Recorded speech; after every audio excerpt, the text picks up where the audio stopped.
एक भूतिया रात की कहानी, एक अत्यंत डरावनी दिनचर्या। कृपया ध्यान दें, ये कहानी काल्पनिक है और रीडरों को डरावनी घटनाओं का सामना करना पड़ सकता है। अध्याय 1, रहस्यमय आवाज। आज से 10 साल पहले एक छोटे से गांव में एक पुराना हाउस था जो कि वीरान दिखाई देता था। लोग कहते थे कि उस घर में कुछ अत्यंत अजीबोगरीब घटनाएं होती थीं। एक रात एक युवक नामक राहुल उस हाउस के पास से गुजर रहा था। अचानक उसने एक आवाज सुनी जो कि अजीब थी।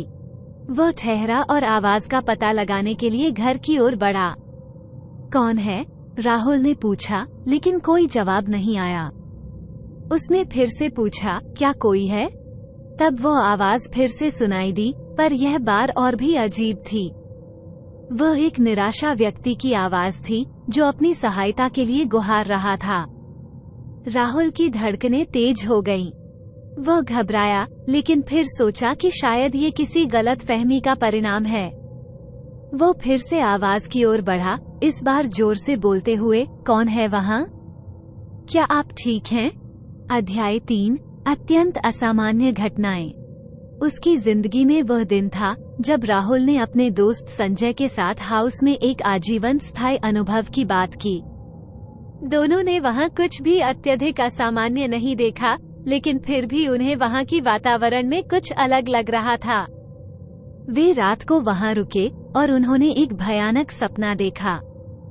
उन्हें लगा कि वे घर के अंदर फंसे हुए हैं और वहां कुछ नामुमकिन हो रहा है। वे भागने की कोशिश करते हैं, लेकिन कुछ भी काम नहीं आता। उन्हें ऐसा लगता है कि कोई उनके ऊपर से उनकी पृष्ठभूमि को चला रहा है, लेकिन जब वे मुड़ते हैं तो उन्हें कुछ भी नहीं दिखाई देता। अध्याय 4, भूतिया हाउस का अंत। राहुल और संजय ने वहां कुछ दिनों के लिए रुकने का निश्चय किया, लेकिन उन्होंने नहीं सोचा था कि वे इतना अत्यंत असामान्य और भयानक अनुभव करेंगे। एक रात जब वे सो रहे थे, उन्हें अचानक एक गहरी आवाज सुनाई दी। वह दोनों अपने बिस्तर से उठे और वे अब किसी न किसी बात का पता लगाने के लिए अपने कमरे से बाहर निकले, लेकिन वहां कुछ भी नहीं था। ध्वनि बंद हो गई थी और सभी चुपचाप बैठे थे। तब एक अद्भुत चीज हुई। वे उस हाउस के बाहर एक अनोखा पुराना आदमी खड़ा देखा, जो कि अपनी आंखों को तेज करके उन्हें देख रहा था। वह आदमी विकार था, उसके चेहरे पर डरावनी मुस्कान थी और उसकी आंखें लाल थीं।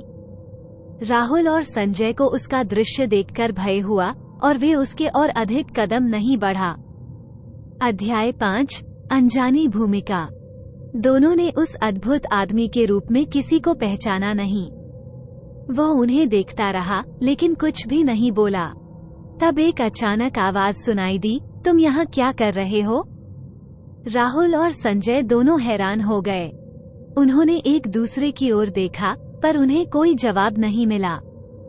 उन्हें लगा कि उस आदमी की आवाज उसी भयानक आवाज के बारे में थी जो उन्होंने अभी अभी सुनी थी।